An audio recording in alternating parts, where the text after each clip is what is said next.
Good morning. This is Father Stephen Kelly from St. John's Church in Detroit. We're continuing our series of daily morning meditations where we generally look at one or another of the lessons that are assigned for morning or evening prayer, what is known as the Daily Office Lectionary. And we are now in the midst of Lent. It is Thursday morning, and we had, of course, Ash Wednesday yesterday, and we are now into our Lenten disciplines and devotions, I hope. We've reset a couple of the readings. We're still in Genesis. We've started new with St. Paul's first letter to Corinthians, and we've jumped into the 8th chapter of St. John's Gospel, and that's where we're going to pick up for this meditation. Jesus went unto the Mount of Olives, and early in the morning he came again unto the temple, and all the people came unto him, and he sat down and taught them. The scribes and the Pharisees brought unto him a woman taken in adultery. And when they had set her in the midst, they said unto him, Master, this woman was taken in adultery in the very act. Now Moses in the law commanded us that such should be stoned. But what sayest thou? This they said, tempting him, that they might have to accuse him. But Jesus stooped down, and with his finger wrote in the ground, as though he heard them not. So when they continued asking him, he lifted up himself and said unto them, He that is without sin among you, let him cast a stone first at her. And again he stooped down and wrote on the ground. And they which heard it, being convicted by their own conscience, went out one by one, beginning at the eldest, even unto the last. And Jesus was left alone, and the woman standing in the midst. When Jesus had lifted up himself, and saw none but the woman, he said unto her, Woman, where are those thine accusers? Hath no man condemned thee? She said, No man, Lord. And Jesus said unto her, Neither do I condemn thee. Go and sin no more. Okay, so what a great way for us to start off Lent, right?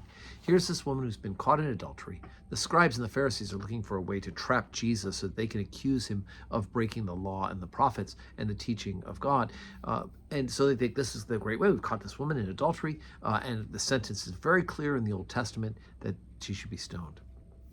They're waiting for Jesus to say, don't stone her, and have some sort of long theological reason why not. Instead, Jesus turns the mirror back to them, right? Which one of you who's without sin, right? Anybody who's without sin, cast the first stone. And notice the ordering in which the people leave, right? They begin to turn away, right? Their consciences are pricked, and they begin to turn away, beginning with the eldest and then the youngest, right?